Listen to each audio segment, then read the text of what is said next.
Welcome to this special ETPharma discussion on elevating indoor air quality as a strategic priority in pharma. As we all know, when we think about pharmaceutical manufacturing, the conversation often revolves around good manufacturing practices, automation, digital transformation, quality.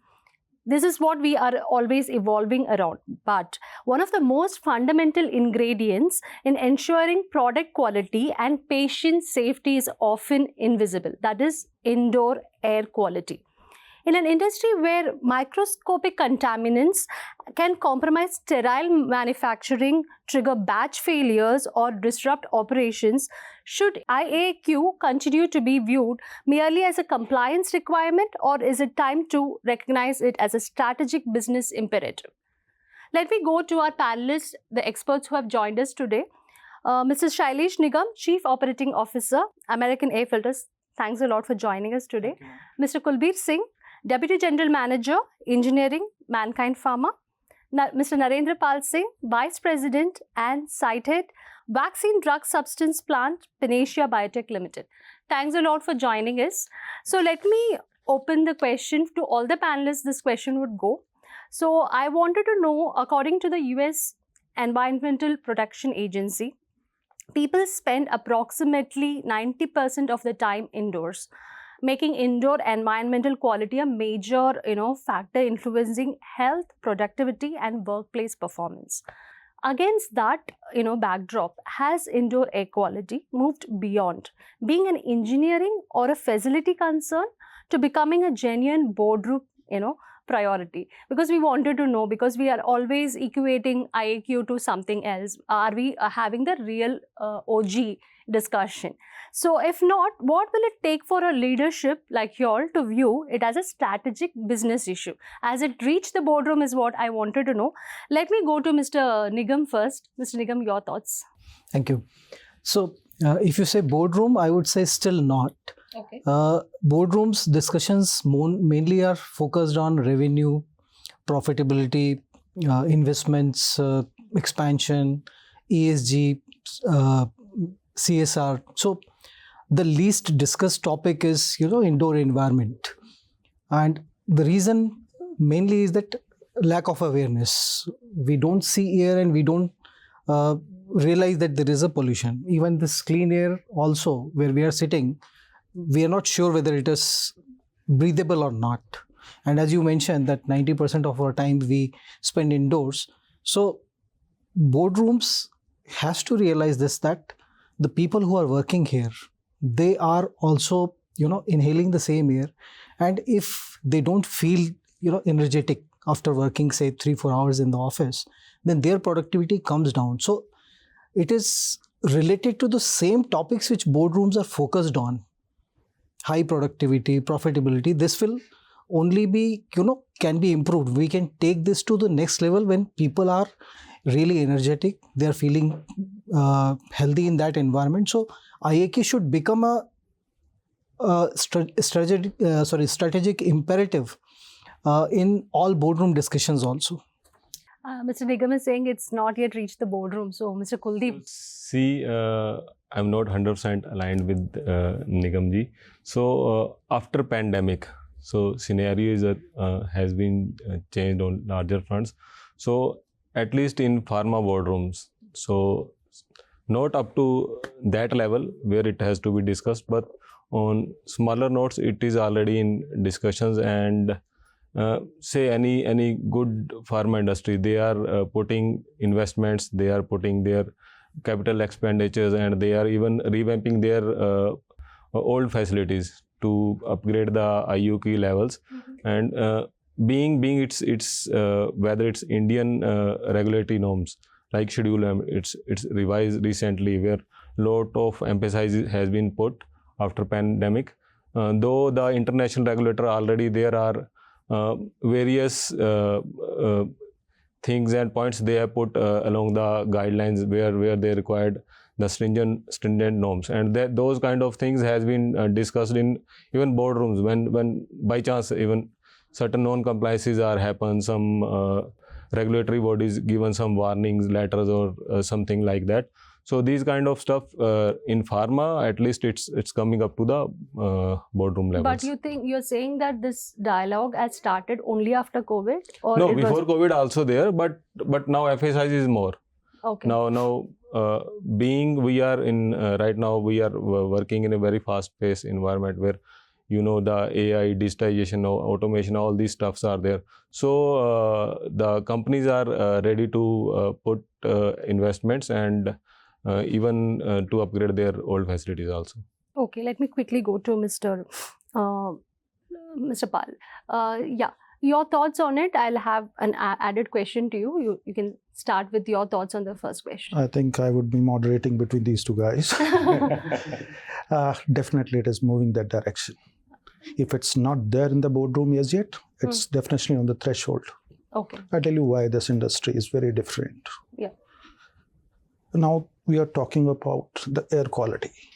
Now what does it impact? It impacts the quality of my product. We are into manufacturing of pharmaceuticals. We are into manufacturing of vaccines. Yes. Analogy would be this vaccine goes to an infant. That medicine, an injectable, a sterile product, it goes to somebody and it can make the difference between life and death for them. So for us at vaccine pharmaceutical manufacturing, it's the product quality itself, right? And something that is so crucial, so vital, it also affects our personals on the floor. So our people will wear gowns on gowns, sometimes 3 stages of gowns. That's what a clean room expectation of a clean air control, contamination control matrix, that's what it's required. This also comes with certain economics of air. Air is not that cheap. It's a costly affair. And I would say statutory and regulatory compliances. I'll park statutory for a while. It's a highly regulated market that where we operate. Vaccines, pharmaceuticals. India, starting from Indian regulators to regulator across the globe, they are all very keen, focused, and look for these things. Therefore, all the vitals that I've touched are so important that the leadership cannot ignore this. So for us, it was not just COVID, it was before that this discussion, this controls, air quality monitoring systems, they all entered the boardroom discussions for us. They are already there. Okay, they are already there. Okay, fine. As a follow-up question, I would want to ask, if we scrutinize every raw material entering a pharmaceutical facility, why don't we give the same strategic attention to the air? Because you said air is not cheap, so we have to give more importance. The economics is also evolving around it. So that surrounds the products. I mean, it's everywhere, right? The air that surrounds the product, equipment, and employees also, every single sector. Correct.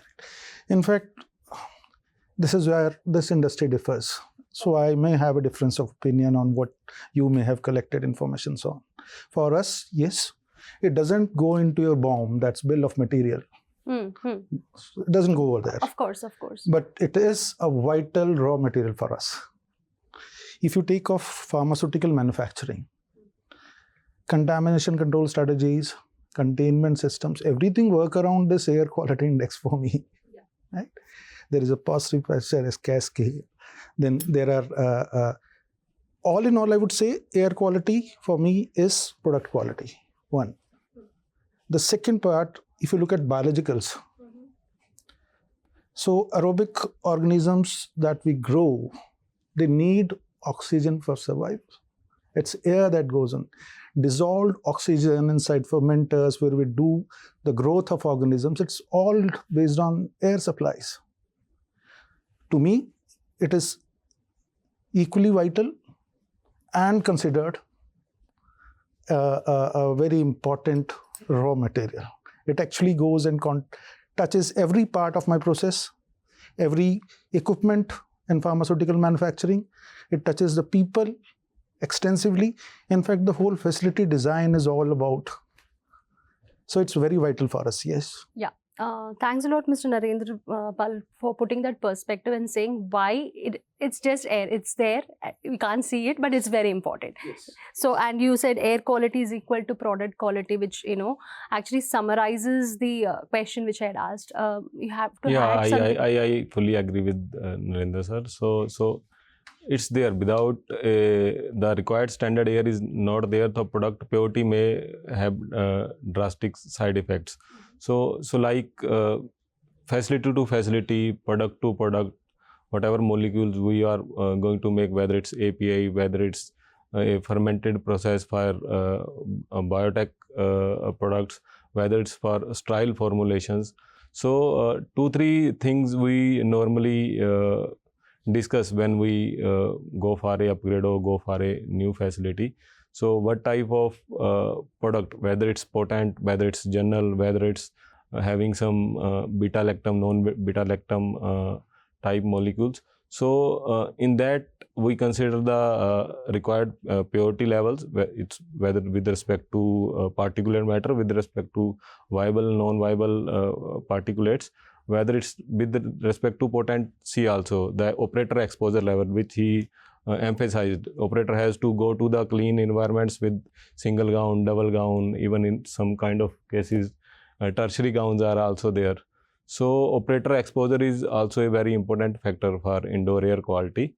So overall, in nutshell, it's we can say it's more than a raw material. Yeah, let me move further. So when we talk about, we had an overarchy of why indoor air quality is important. Now let's go to the operational realities. So I would want to ask Mr. Nigam here. Many procurement decisions continue to focus heavily on upfront capital expenditure. Should organizations instead evaluate the life cycle costs, maintenance, energy consumption, or a downtime prevention and contamination risk?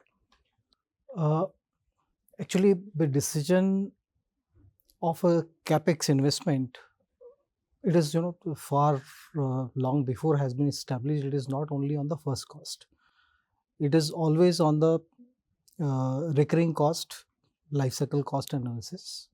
But when we talk about let's say filters, air filters, where American air filter comes into picture, it is one of the consumable. But then the cost consideration should not be there, like as Narender Pal said.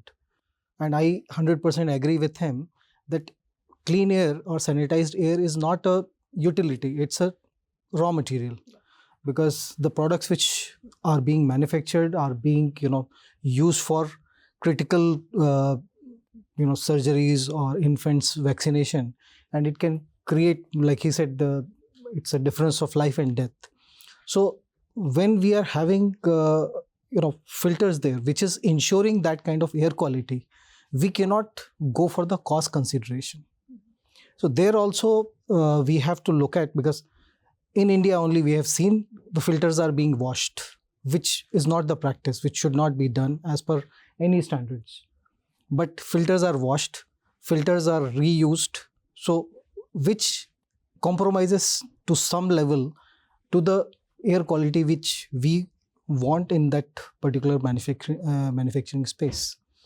So your question is capex. I'm saying it is not capex item, it is opex. And then by cleaning the filter or washing the filter, we may have some short-term gain, but in long term, it is not only bringing down the efficiency and performance of the overall air conditioning system, but also impacting the product as well as the employees or people who are there in that environment. Okay. So as a follow-up, how do you demonstrate or manage to that investments in IAQ generate measurable long-term returns? See, we cannot directly put it in monetary terms. The investment in, because many times people say that American air filters are expensive filters, we cannot invest that much money. And they look for the ROI. Okay, we buy your filters, what is the ROI? There is no ROI, but ROI in terms of employee health, better product, that better ingredients of your pharma products, that is the ROI, where you have That's a better nice product. Way of putting it, no? this is this is actually the fact. We cannot. You are investing more to get a better product, better health and well-being of the people, and creating a better ambience overall. Okay. Yeah. Let me go to Mr. Kuldeep here. Heating, ventilation, and air conditioning (HVAC) systems are among the most energy-intensive components of pharmaceutical facilities. I'm talking to an engineer, so particularly in clean room environments and being pharma manufacturing, which we are talking about today. How do you balance the stringent contamination control requirements with sustainability goals and energy efficiency? There ROI comes in, right? Yeah. A bit of. Yeah. Yeah. So you said absolutely right. So if we go to the energy mix in a pharma industry, ranging from you can say from 50 to 70%, the energy consumption is in the whole HVAC system. So it comes with the high side, and it comes to the lower side where AHUs are installed with the different filtration level as per our cleanliness class requires in whatever area. So in earlier stages, when we asked about say AHU, so the major consumption parameter in AHU was, if I call it to electricity, it's a motor, where the belt driven fans are there, where transmission losses are there. Then come with the stage when plug fans come into the picture, where they are directly coupled to the motors and where losses are less. Now in this age, developments are there, even with respect to the motors, blowers, with respect to the filters. So the now motor comes with the EC fans, where energy efficiency is on very higher side, where almost 20 to 30% savings in electrical consumption is there. Even the filtration system, earlier for some set of CFM, so the mesh size and the depth of the filters are more, and which leads to the overall the restriction to the airflow. So the final pressure drops are on larger sides. So now filter media also come with having same throughput of CFM with less static generation. So ultimately those kind of stuff comes towards the blower efficiency. So it consumes less power. So likewise, though we maintain the containment levels in the same setup, but now technological advancements with sensors, BMS, EMS, through EMS we can maintain the required compliance levels. Through BMS and sensor-based data analytics, we can manage the actual operating range for the actual manufacturing area. So collating all these stuffs, nowadays we are having some better efficient systems which are good for our sustainability and in overall which will help in us for our journey towards net zero. So every step, everything is very cautiously taken, so it helps you in everything, like not just the air quality but also your ROI also is looked into, right? Like every factor matters. Yeah, exactly. When we design a facility, we will have a complete brainstorming session with CFT. The CFT involves our validation teams, users, engineering teams, quality teams. So we will have good debates and have a risk-based approach. What unnecessary things can we cut down from the system, and what actually required and what has to be put in the system. Likewise, we make a combination and we will try to make a system which will run in a compliance way and in efficient way. Let me go to Mr. Narender. You already had said you're dealing with vaccine manufacturing, so that is more, you have a lot of things to integrate things to see in. So being vaccine manufacturing, what demands exceptionally high level of environmental control? So how do you see this? Can the industry realistically pursue net zero ambitions without, compromising sterile like manufacturing standards? If you can get that point as well. So my opening statement would be quality, patient safety, efficacy. This comes first for me, not just for me. Yeah, it's it should be a standard practice. Yeah. Why am I manufacturing? Let me talk of cure. There is a patient and he has a condition and that needs to be corrected. So that's a cure. Vaccine is preventive in nature. It cures, doesn't allow the disease itself to come in.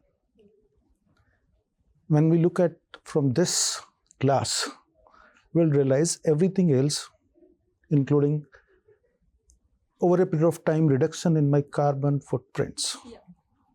My objective of reaching net zero would only then be achieved. So what we strive for is an impeccable quality, repeatable, a high level of assurance on the parameters that sterility. If a product has to be sterile, it has to be sterile first. This leads me, how do I make it more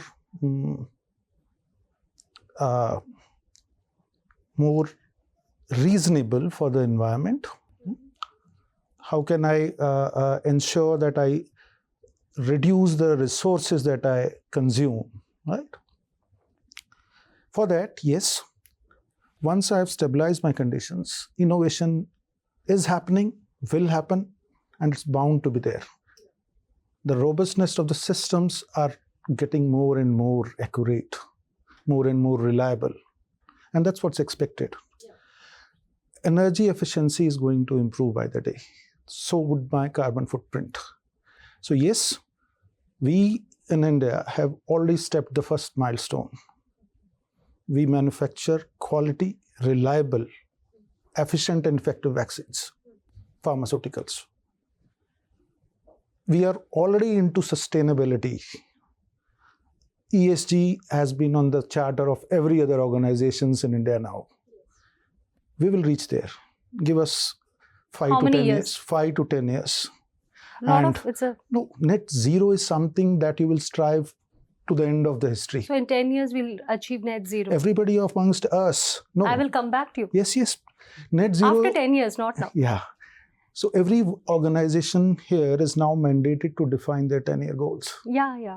Everyone will they achieve is what is the question. I would say at Panacea Biotec, we have already achieved 50% of my milestones. Okay. I will let you know why it is possible so quickly. Initially, you switch from fossil fuels to something like a renewable source of energy. And what are the heavy expenditures Kulbir was just expanding? It's the fossil fuels you burn. Yeah. You use steam, which is source of energy for every industry. And you switch from fossil to a regenerative fuel. Yes. Cut 50% out. The journey becomes, once you reach 70% or higher, then is how will you reduce the remaining 30? That will be the challenge for the next 5 to 10 years. That is crucial. That 30% is crucial. That 30 is crucial. And we have set our targets. Let us see where and when we reach there. But we'll reach there. That's 10 years. 10 years? Yeah. Okay. So now we had, to the experts here, we had seen IAQ, and then we had seen the operational realities. Let's just widen the spectrum more and see the global competitiveness. So, Mr. Kuldeep, I would want to ask you, as international regulators and customers increasingly emphasize manufacturing robustness and quality systems, the US FDA comes on and off, you might know that. Can IAQ evolve from being merely a compliance obligation into a key part of India's global value proposition? How should we see that in a wider spectrum? So see, yes, it has to be there, and as rightly said, the purest air, the air quality we maintain, then it ultimately leads to the purity of the product, efficacy of the product. So nowadays, you can see that FDA persons come on surprise basis, but as of now, I have not seen any points they have given on the air quality immediately basis. To on the larger fronts, they give their points with respect to sanitization, with respect to our practices and other stuff. So on the larger scale, the good companies in India, they are working very hard they are working on the latest technology. So now in the age earlier, the vaccines or the sterile environments are maintained through, if I say in technical words, ORABs, then comes to the CRABs. Nowadays, every company is putting to the isolated environments. We say in technical language in like isolator, where the actual area where product has been manufacturing from start to finish, that the complete manufacturing comes in the isolators. So all these stuffs, then we are coming up with the GAMP requirements of these regulatory bodies, then their CFR compliance. So we are generating the actual data, reliable data, and in contemporaneous ways.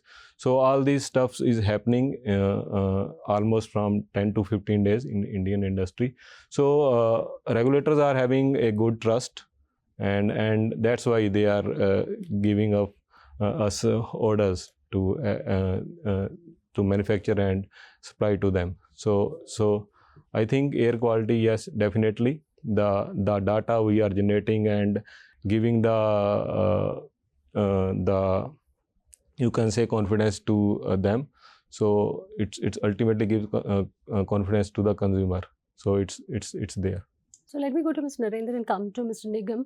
Mr. Kulbir was saying that when the people from the regulators come from like US FDA comes in, they don't actually measure the air quality thing. They not measure, they don't take it up.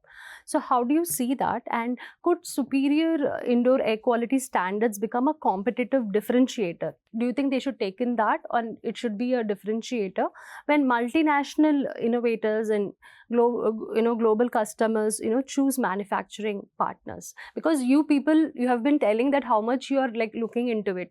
If that factor gets included by the regulators, global regulators, how much it would help? So just Yeah, please. So they are looking into but how much? So they looks into, but my point is that we are maintaining the standards. We are already maintaining the standards. Yes. So that's why the observation with respect to air quality, there are very, very small. They are, that's what the percentage. I yeah. want to know if it is added more or if it's focused more, how much differentiation it will bring in. I would answer this query in a manner of as is and to be. I think that makes a reasonable sense for our viewer to understand better. India is already known as the pharmacy of world. We are the pharmacy of world. We manufacture for the world. Now you take this as an as-is case. Where do we go from here? Obviously, every Indian would like to step up the ladder, right? So what's next that can bring them in? Reliability. What does a buyer look into? That he gets a quality medicine. So there are regulators who come in, announced, unannounced, look for things. They have assured that part. That only a quality product will leave the shores of India. It will reach over there.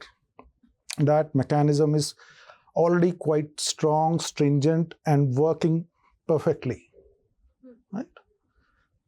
So what can be the differentiator factor that it's the reliability of supplies. How does this come? The quality is affected by so many parameters. I'm just talking of one important parameter. Let India set the standards for air quality management in manufacturing facilities of India. What do you think if this happens will happen? What does a customer, a manufacturer? Yes, they will breathe easy. They will know if a guy who has matured enough and is setting standards of air quality, India is doing that. Where do you go and buy? They are already buying from India. They will only increase. That's why I say, as we mature in our quality management system, which has a contribution of endless entities that we do work on every day, this is definitely going to rise. My perspective is, 5 years from now, we should reach almost like 1.5 times of what we are today. I like all your, posts, like milestones you keep, 5 years, 10 years, you work on your milestones. That's really nice. It helps actually, it helps. So let me go to Mr. Nigam. Your thoughts on this, sir? Actually, what he said, I 100% agree with him that we are the, 1/5 of the generic medicine supplier to the world. Yeah. More than 60% of the vaccines we are supplying to the world. And today, if you look at the size of the industry, we are at $55 billion and targeting to be at around $130 billion by 2030. So this can only happen when the buyers have the trust. So global buyers have that trust, and that trust comes from the quality. So our friends, that's the way they are explaining, they are maintaining those kind of environments to deliver those world-class, high-quality products. Then again, it becomes more important that we continue this trend and improve upon it, because being filter manufacturers, we face some of the customers or major, in pharmaceutical industry also, that where the decision goes on low cost filter buying, and the decision makers are not the people from engineering or maintenance background. They are not the users, they are the purchasers, the procurement people. So they look at the lowest cost product, and somewhere it gets compromised. When we have such a huge future ahead of us, we can grow the, even 130 billion could be a smaller number. Then a focus should be more on this. Means other industries should follow the footsteps of Panacea and mankind. Okay. So while we are talking about every other aspect, let me also bring in the technology and the leadership and the people all mingle together, because the leadership and the people, and they only drive the technology. So all these three are interconnected. So let me go to Mr. Narender first. He takes all the brownie point, sums it up well. Let's give the first question this time to Mr. Narender. Mr. Narender, the pharmaceutical sector is embracing artificial intelligence. How much? I really don't know. You'll have to tell me. Predictive analytics and digital twins. Is it happening? You should tell me. Should IAQ monitoring become predictive rather than reactive? Can AI-powered sensors identify environmental deviations before they escalate into quality incidents? A question for a question is a bad thing. Okay. So you're asking me. I'm not a pharma expert. No, I write on pharma. I don't expect you to contribute in pharma expertise. Yeah. We are there. Yes. What do you want? You want I want to know the reality. Yeah, but as an individual, daily when I wake up, I look forward to some sort of an improvement that will improve the life of somebody or my own self. Why and how can we ignore that with my air quality management systems? Can we ignore? It's beyond a discussion that they are vital. And if they are so vital, why are they still static? I will take a moment to explain you how the system works as on that. And innovation is happening everywhere. It's not limited to one industry. There is a system. It gives you an environmental control. It controls your temperature, your RH, your DP, that's differential pressure. And this all is set for once. What we call qualification validation. We validate the system. This would be the number of air changes in the area. These will be the temperature RH conditions. This will be the TP condition. We also validate this will be the number of people inside a block. Blah, blah, blah. So many controls. But still, are there any deviations? The answer is yes.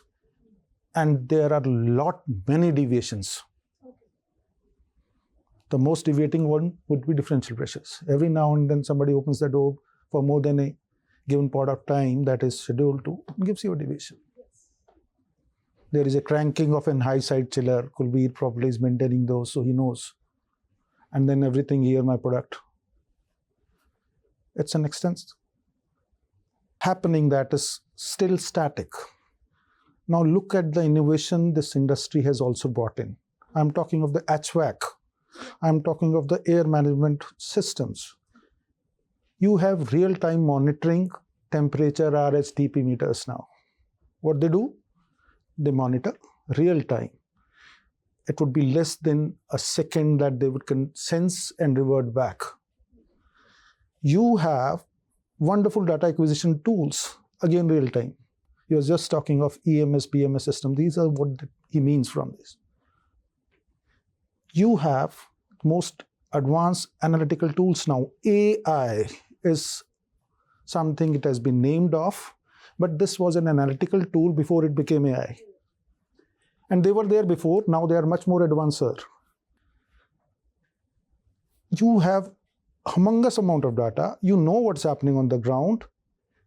You can predict a deviation. You know that with this rate, the non-viable particle count is going high. Another 15 minutes from now, this will breach the limit. That will be a deviation. You may decide to throw the batch out on this deviation. That's a decision that will happen subsequently on so many conditions. Why would you not like to avoid that deviation? And this technology, by becoming from static to real-time, dynamic. If it can predict, it can control the flow rates, it can alter the air changes, it can control the temperature conditions, it can trigger the alarms, it can avoid degradation of quality of the product that I'm manufacturing. And that's my perspective. This should come in very quickly, as early as possible. Every such save of deviation can result in save of product and accordingly help to a person who needs that medicine. Yeah. That's my view on this. Okay. So let me go to Mr. Kulbir here. Environmental monitoring is often viewed as a responsibility of an engineering or a quality team, right? So should CEOs and boards receive regular IAQ dashboard alongside a report or something on safety, production and the financial performance, of course? All these data pointers, you think, so that they understand it better. And if a cyber attack can halt manufacturing operations, I know you don't like that word, why shouldn't poor air management be regarded as an equally significant operational risk? Why don't we equate it to cyber attack so that they know the importance? See, we in the initial when we start this, we already discussed that these kind of discussion is already happening up to the board levels. So nowadays they are reviewing the data. Now dashboards are digital. Earlier are the ages where some manual log sheets are there. Some people are going to the area and monitoring temperature, RH, whatever pressure, what are the clean room conditions. Now, as rightly said, now the system is already in place. So if some companies are not having, they are forced by regulatory now. Now there are lots of things are happening. I told you that there are revisions in even Indian regulatories also. So systems are there. So like I said, give you example of isolators where the particle generation, which sir has mentioned. So where the limits are already defined. We are already in pharma industry. We worked on alert limit and action limits.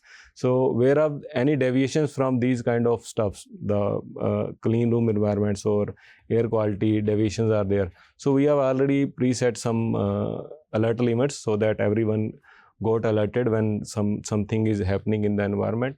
And basis on that, if the control system by chance, earlier it was static, now it's rightly said the system is dynamic. So for regulating the pressures, now we are having the motorized dampers where we can set some room parameters and automatically it will maintain the required pressure levels in the clean room cubicles.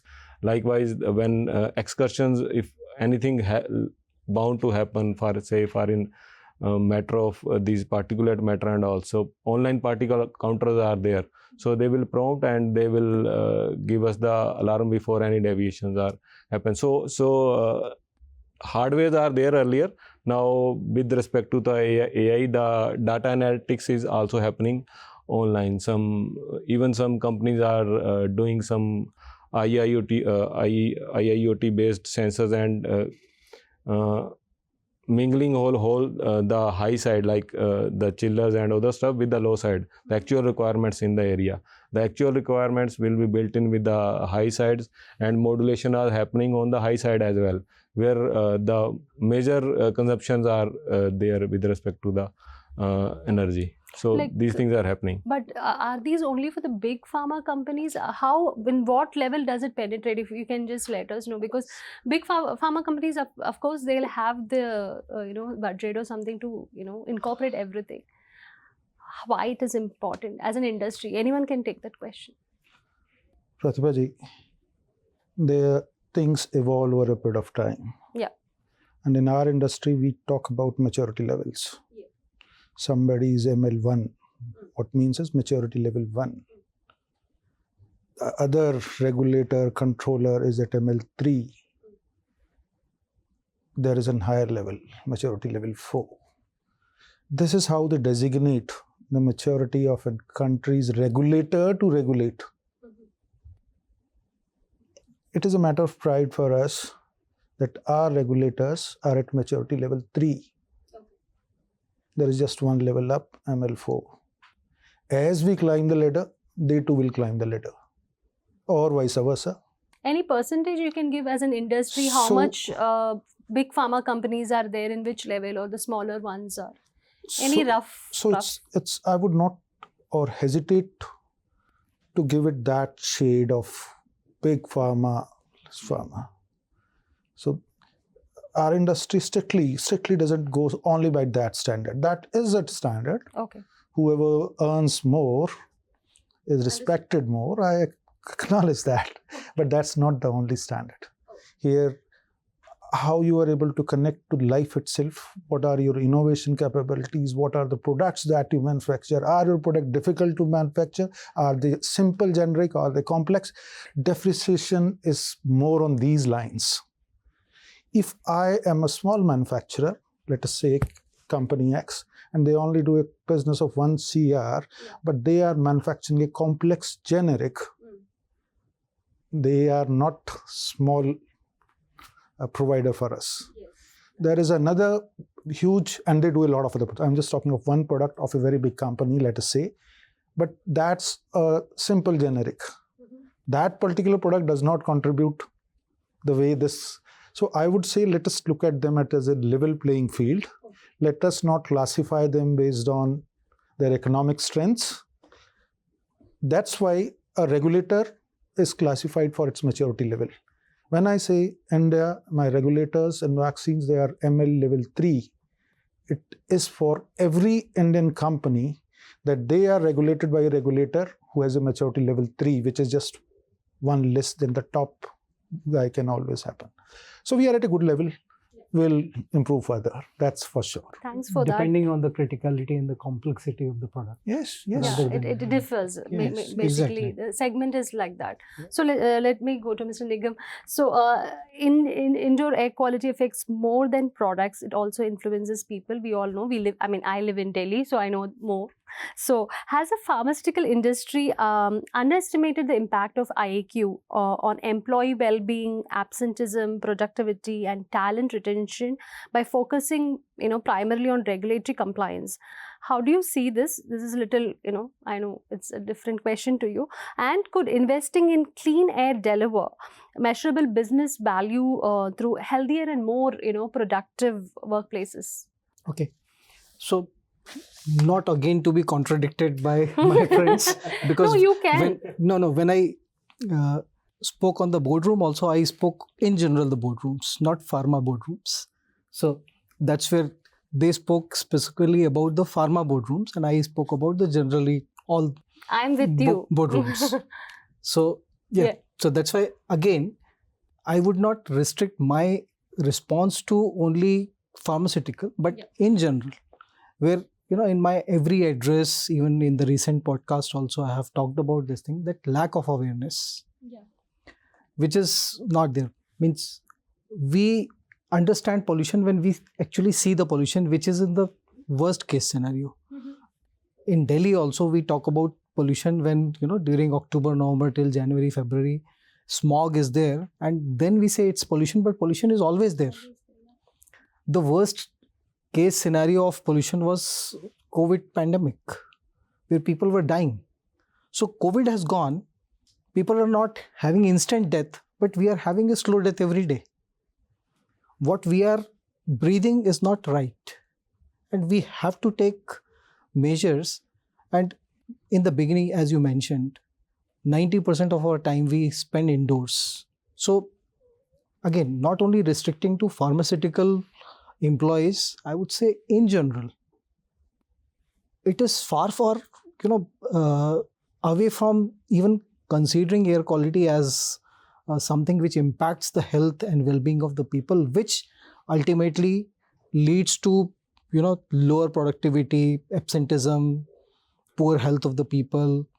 People feel nauseatic, irritable after lunchtime. This is not because they have taken some oily, spicy food, because maybe the workload. No, even the workload also they can handle better if they are feeling better. So the oxygen level has gone down.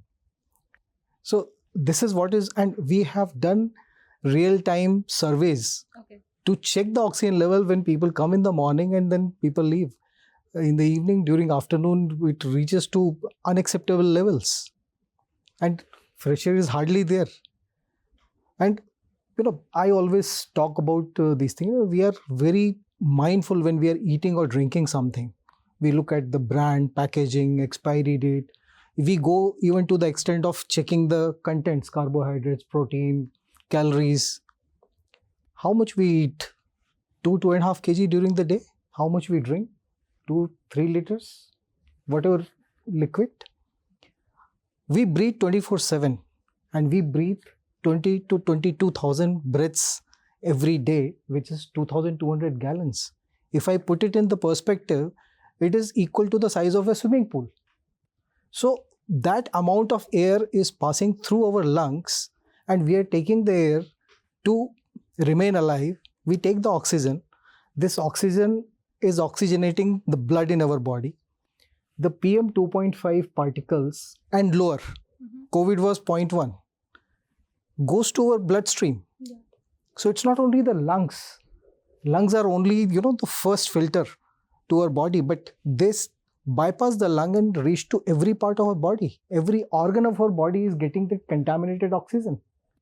And we don't realize this. So I would not restrict it to pharma. Pharma also, this may be the issue, but in general, this issue is everywhere, and it is lack of awareness. We see pollution only when, it is visible, and it is not seasonal. Yeah, it is around the year.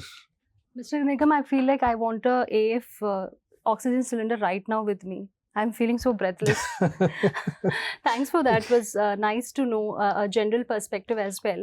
So let's go into the future. I have a hypothetical question to all of you. Imagine you're designing a greenfield pharmaceutical manufacturing facility today. You are part of it, I know, but imagine that you're the only one who's doing it. What is the one IAQ investment or design you would prioritize from day one that many organizations still delay until much later? One. Yeah.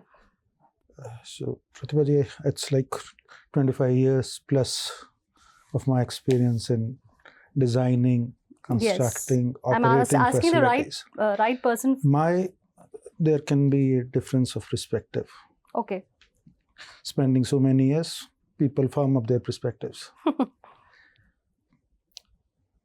There have been many occasions, and we can do case studies on such cases, wherein a very lucrative capex has resulted in a very costly OPEX. So sometimes the priorities are to reduce capex. And then you are running a facility wherein you are burning crores just to keep it operative. There is a critical balance between what you invest upfront and how you operate your facilities subsequently. And everybody is right in that. There is no wrongs or rights here. Somebody has a recovery perspective, maybe 5 years, if I can recover, then I will switch to a better system. Underlining is I will switch to a better system. Some would say, okay, 10 years, then I will switch to it. My perspective is go for the value that gives you the latest system that will comprehend not just for 5-10 years, for the next 20 years. Now that is a big ask. You may always say technology is changing so fast, but you design is such which anything which you do retrospective has its own implication. My case is a retrospective will always be costly than a first thought. I would recommend a very thorough understanding of what you intend to do. Put quality by design, and it's not just the end product quality I am talking, not the processes. I'm talking about the robustness of every system that contributes. Look for a robust filtration system. That's one. It should be reliable. It should be easy to maintain. And when you decide to do a retrofit, it should be easy to retrofit. So that's my take on how and why we should decide in a Actually, particular you actually manner. summed it up well with all the questions which you had emphasized on from the beginning. Thanks for that. Mr. Kuldeep. So as sir has rightly apprised, so when we look into the whole scenario, we look into the total cost of ownership, which comes up with capex and opex, say for not for 20-25 years, at least for 10-15 years. So normally when we build a manufacturing plant, normally we take the asset life ranging from 10 to 15 years. So we limit that TCO levels up to that. So deliberation is there. So we look after total cost of ownerships, which will serve our immediate purpose, and in long term, where we can, if required after 15 years, we can easily do the retrofittings also. So see, for example, earlier the ceiling lights are normal bulbs. Now it's transformed. So You have now they natural light, warm transform light. to LED lights and all these things. So simply they remove that and they put a LED light. So if base is right, you can naturally do the retrofitting on later stage. But if base is not right, you cannot able to do the retrofitting also. So on later stage, if I say to exactly in the pharma industry, so retrofitting is tough because revalidation, requalification and shutdown costs are on higher side. So it's rightly said, if we put the right systems in place in the greenfield facility only, then it will be very helpful. So we are doing, but I can say in pharma we are doing. Yeah, okay. So just to add on, like there's this thing which goes on. So in every conventional industry, there is a team who set up a plant. So they are conventionally called the project teams. There is a team which maintains and operates. So for the matter of this discussion, I will leave the operations around. The maintenance team, they would never be on the same side. आप उन्हें rail की दो पटरियां समझिए. Think them as they can never meet. What project guys do is often ignore the maintenance part because they have timelines, capex and everything. Symbolic gesture would be that it's my recommendation that every project team should have some experienced maintenance engineers with them, which would make this tuning much better for the subsequent handling of the machine. Yeah, it's nice. Mr. Nigam, your thoughts? So I'm not from pharma industry, but if I have to set up a greenfield project, Just so imagine. exactly. So means, see, we can manage something better which we can measure, and we can measure what we monitor. So if you ask me, the first and foremost thing I would like to do in a greenfield project is to monitor. So since we're talking of indoor air quality here, I would like to put the monitors for indoor air quality, what kind of indoor environment I want to maintain in certain space. Let's say we have API or vaccine manufacturing. What exactly we want? When we have the target in front of us, then all other things will fall in place. Or what kind of filtration system, what kind of air management system, what kind of air conditioning system, what kind of PPE kit, everything will fall in place once we have that, what target we want to meet in terms of indoor space. So this is what my ask would be there. If a greenfield project is to be there, I would like to have a precise indoor air quality monitor. Yeah. So it was nice talking about, the various aspects of IAQ in pharma manufacturing side. But before, we close it, I would really want to do a rapid fire. And it's going to be just a small question. Whatever comes into your mind, you just let me know. And just one question for each panelist. I'll go with Mr. Nigam first. Okay. Mr. Nigam, if you had to prioritize one investment today, would it be better monitoring, better filtration, or AI-driven predictive maintenance? I would say better monitoring to ensure better filtration. Okay, nice. So let me go to the milestone person here, Mr. Narender. Will IAQ become a strategic differentiator for Indian pharmaceutical company over the next 5 years? Yes, there's It was no other easy way. for you, no? Yeah. I'll come back. I was preparing for a difficult one. Yeah. So, Mr. Kuldeep, I want you to complete this sentence for me. The companies that will lead the next decade are those that treat indoor air quality as dash rather than dash. Raw material. I can't hear you. Raw material. Raw material. So, treat indoor quality as raw material rather than? As a compliance person. You want to go for that? I want to hear from you. I never venture into this. Okay. You said no in the last of the, discussion. All those lines, all those through this discussion, I was just waiting for one no. One no. Okay. Thanks for Thankfully, giving me it was in the last. So it was like, Thanks for giving me the opportunity. indoor air quality is a raw material rather than a utility. Yes, Okay. yes, yes. Thanks a lot to all the three experts here.